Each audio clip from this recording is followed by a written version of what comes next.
listening to the IELTS podcast. Learn from tutors and ex-examiners who are masters of IELTS preparation. Your host, Ben Worthington.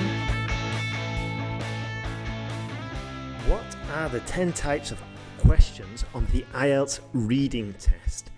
Hello there, my name is Ben Worthington, and in this tutorial we will look at those 10 questions, and we're also going to check out some of the preparation techniques and some of the skills you'll need, and then we'll look at the different types of reading. So, as you know, my name is Ben Worthington. I've been doing these IELTS podcasts for quite a while. I started out because I was an English teacher in Spain, and I was figuring out how to prepare students for the IELTS test. And I figured one of the best ways I could prepare these students was asking the experts at the time. So I would find reading experts, linguistics experts, language experts, any expert I could find basically, and I would be interviewing them and then testing what worked. I'd test what was helping the students, what was pulling the students down, throwing some advice out, improving some advice, using some advice in the course, and then that's eventually how I made the online course that we've got at the moment, which covers the reading test, the academic test, the general test, and the speaking test. We've got a special one for the speaking confidence.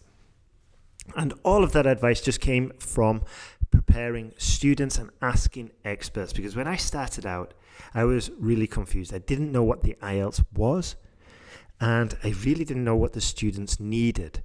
Eventually, though, through lots of trials, testing and processes and experience with students and experience with experts, we got there, and we found such a strong course that we could offer the guarantee on it, and that's the Jump to Band 7, or it's free.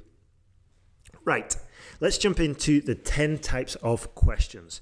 When you do the reading test, you'll find multiple choice questions, information identification questions, information matching, head matching, sentence completion, summary completion, features matching, matching sentence endings, short answer questions, and matching information. It's quite a lot there. Let's go through each one quite briefly, and then we will look at preparation strategies and how to improve your score. So with the multiple choice questions, you're going to have to pick the correct answer from the choices, and these choices are labeled A, B, C, D, E, F. And the main goal with this type of question is to test your ability at extracting and understanding detailed, specific information. Now, as I'll mention later on, a good, extensive vocabulary is essential. If you know the synonyms of different words, then you'll be aware that of different sentences that are expressing the same thing but with different words. Now, information identification questions. This is where it's more commonly known as yes, no, not given. With these, you have to identify whether it's true, false, or not given. These really test your ability to sort of like deduce what is being said from the context. And just as a side note here, sometimes you might think you have found your answer only to find that piece of information is then contradicted later in the paragraph, or even later further down in the article. So just be aware that contradictions can happen. So this is why it's a good strategy just to read everything before you start diving in and giving your answers. Information matching. This is quite straightforward, and this is where you have to clearly understand the text, understand every paragraph, and obviously the information that it contains. But here you'll be identifying specific information and placing it where it needs to fit. Head matching. Now, these require you to pick a heading from the given choices and place it for each of the paragraphs. Again, very similar skill set is required. Do you understand the text completely? Have you found the most accurate heading? Now, just as a side note, the good thing about IELTS reading test is because it's quite a broad skill, reading comprehension. You can practice by using other reading comprehension tests, such as the Cambridge First. So if you've exhausted a lot of the online reading tests around, then you can still improve your skills by looking at other English language tests. And just one final side note on that, if you go to scribd.com, you can find lots of practice papers there. Sentence completion. This is quite self-explanatory. You just complete a sentence. And with this one, you basically need to map the incomplete text to a particular location in the text for you to find the correct answer. Now, the next one is summary completion.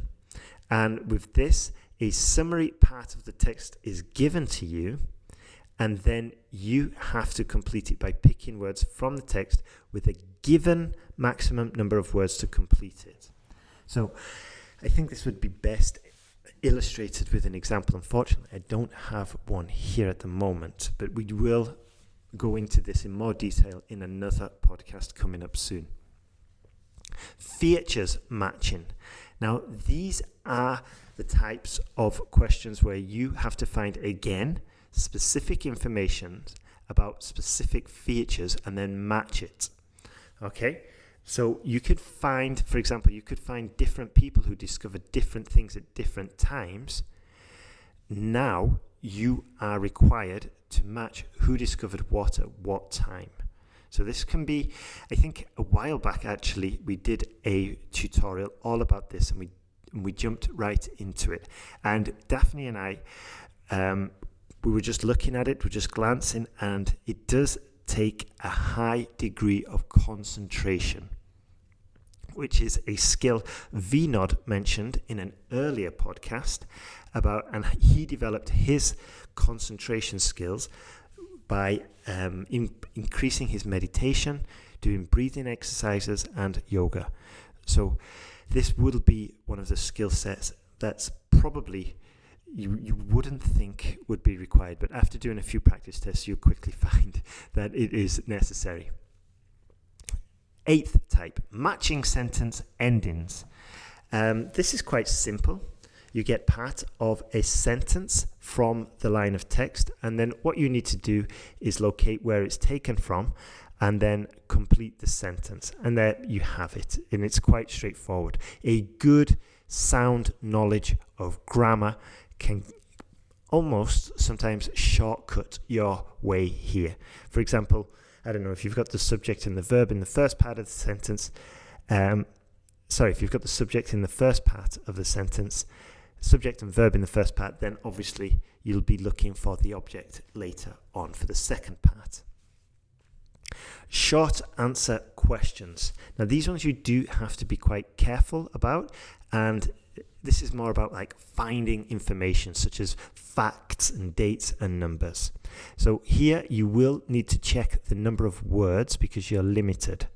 And it will say this on the question paper. And the final one is matching information. This is quite straightforward. Again, it's easier said than done because you will have to overcome some of the obstacles such as the contradictions and some of like the tricks and turns that they may be placing in the paper. So just to summarize, we've got matching information, short answer questions, matching sentence endings, features matching, summary completion, sentence completion, head matching, information identification questions, otherwise known as yes, no, or is it true, false, not given, and multiple choice questions. Now, how do you prepare? Well, obviously, you want to be reading. Now, depending on how soon your exam is, will obviously dictate your strategy. for example, if you've got your exam next week, I would strongly recommend you do practice papers. Now, if you've got your exam coming up in a few months or even in 6 months' time, then I would try and develop the habit of constantly reading. Now, I'm doing this personally at the moment with my Spanish. As you know, I used to live in Spain, and now I don't, and I'm worried about losing my Spanish. So I'm reading now a lot in Spanish. I did try reading some complex Russian novels, which I've read before in English, like War and Peace and Master and Margarita, but they were just too complicated for me to read in Spanish. So I brought it down a level, and I'm reading Harry Potter. And this one's much easier. It's written much less in a much less complex fashion. There's less information I have to hold, but it's also enjoyable. It's quite funny, and it just keeps me going. And the reason why I'm saying I'm reading Harry Potter is because if you can find something that you enjoy, then it's much easier to develop that habit. And that's where the long-term improvement will come. Now, we all know that we should be skimming and scanning. And to skim, what you do, you basically like reading through the text, but you're not going in a word-by-word fashion.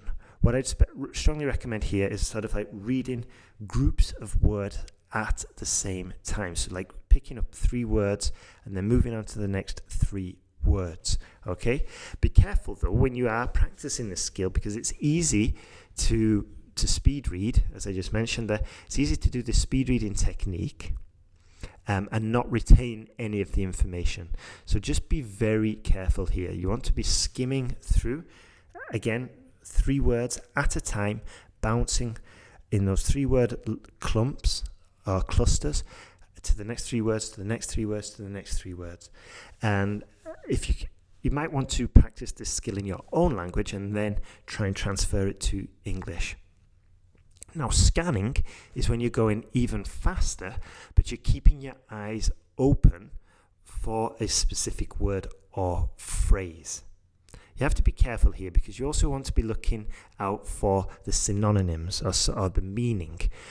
So just be careful. And as I said before, there's a few different techniques for doing this. Some students prefer to read the whole text and then look at the questions. Other students prefer to read the questions and then read the whole text. Other students prefer to read a question, then look for the answer, then read another question. And what is the right answer?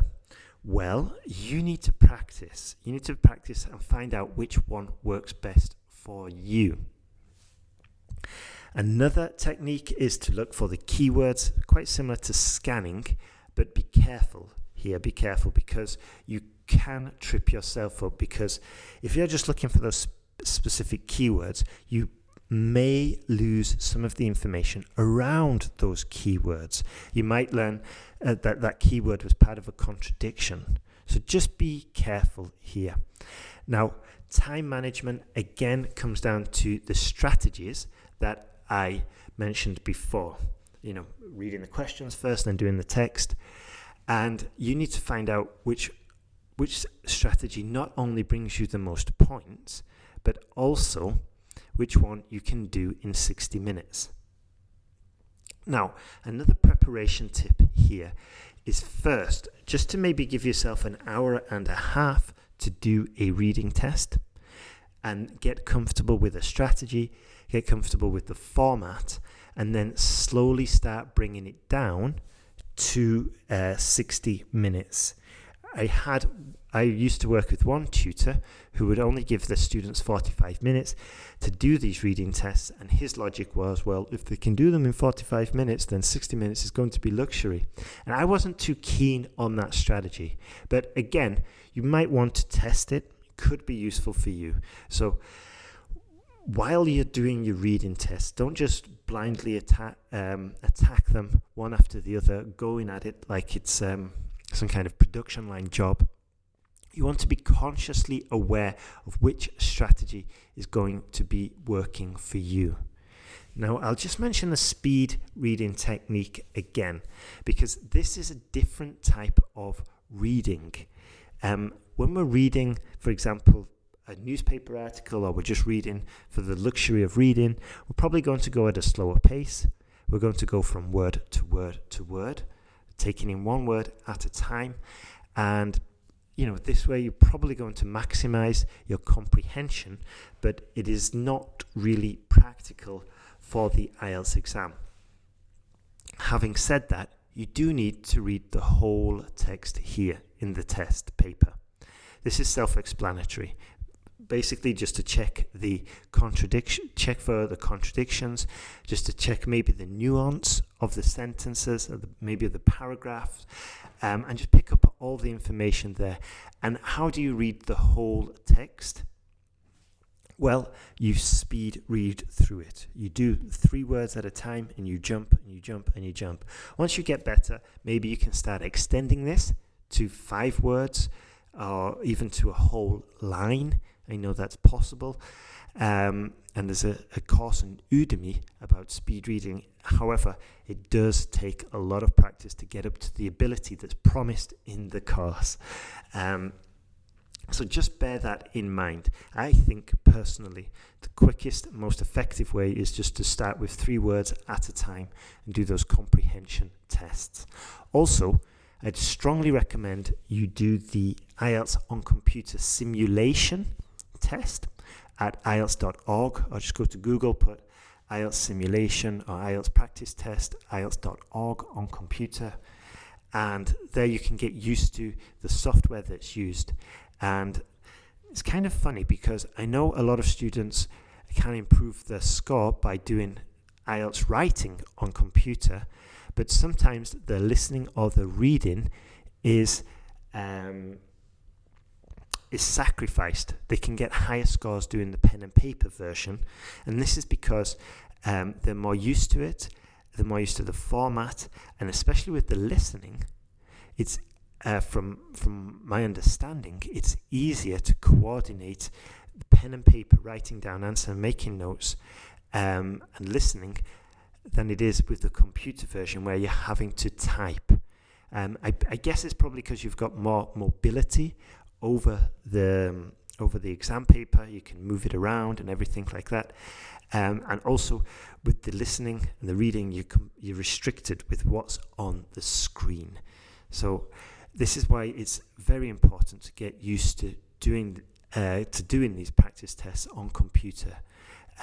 As far as I know, I think there's only one available at the moment. So this is what I was saying before as well, that if you can do if you are going to do your test on a computer, then get used to the structure, but also get used to doing the other reading tests as well, because this kind of like navigation around the exam paper is going to, this improved ability around the exam paper on the computer is going to help you when you do your official test on the computer.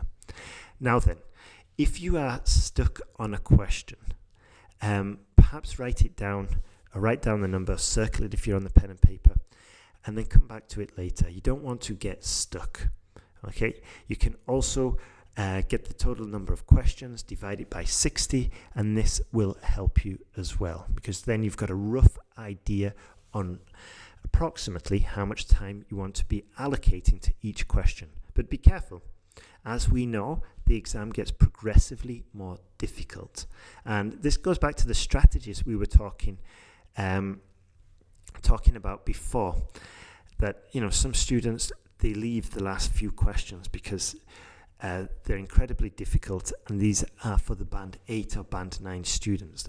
And when I mean leave, I mean they don't leave them unanswered, but they dedicate less time to them and dedicate more time to the middle and the penultimate parts of the test, because this is where if they're going for a 7, they don't really need to spend as much time on the end ones, which are harder, which are going to require more time, and you'll get the same amount of points there. So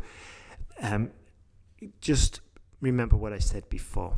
Test different strategies. Test which strategy brings you closest to your target band score. Now, final points here. just going back to general reading here, we need to be aware that sometimes there is reading for, there's active reading and there's casual reading. So when we're active reading, we're probably looking for information. We're probably marking down on the exam paper or underlining, or in the book or whatever, underlining key information. And this is why doing practice tests is essential, because you'll get used to some of the question types. You'll get used to the writing style of the examiners. You'll get used to how they organize the information. And if you're actively reading, you can start to spot some of those. Like if you know that an answer, if you're familiar with how a question is going to be set up or how an answer is delivered, the next time you do an exam paper, you can circle it, you can underline it, and it just becomes much easier. Now, we do have a reading course available at IELTSPodcast.com.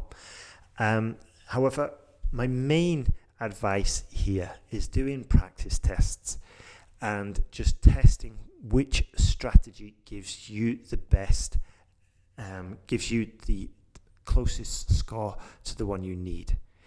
And I'm saying this because after interviewing so many successful students, all of them, especially the band 8s and the 8.5s and the band 9s, they were doing like a practice test a day. They were just getting so familiar, just building this exam skill.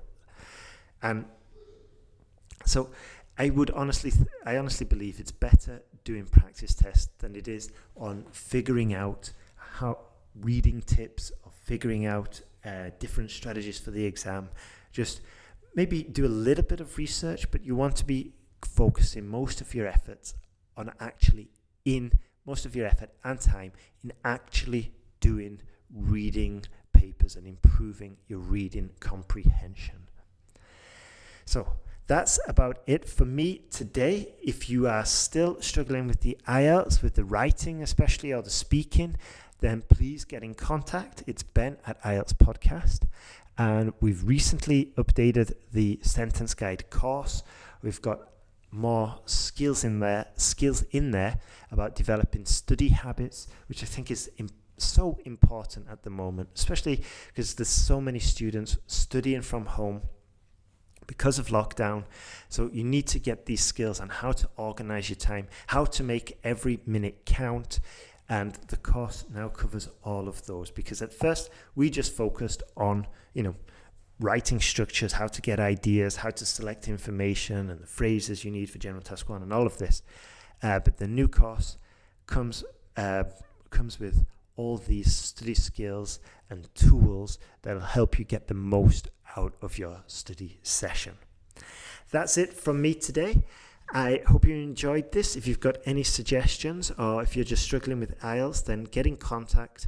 We always reply and we can help you. We're helping students every single day. We're correcting essays, giving essay feedback, giving speaking feedback with students who send in files of example cue cards. It's going really well. And yeah, you're not alone with this. You've got us to help you. So have a great day and keep on moving forward. All the best.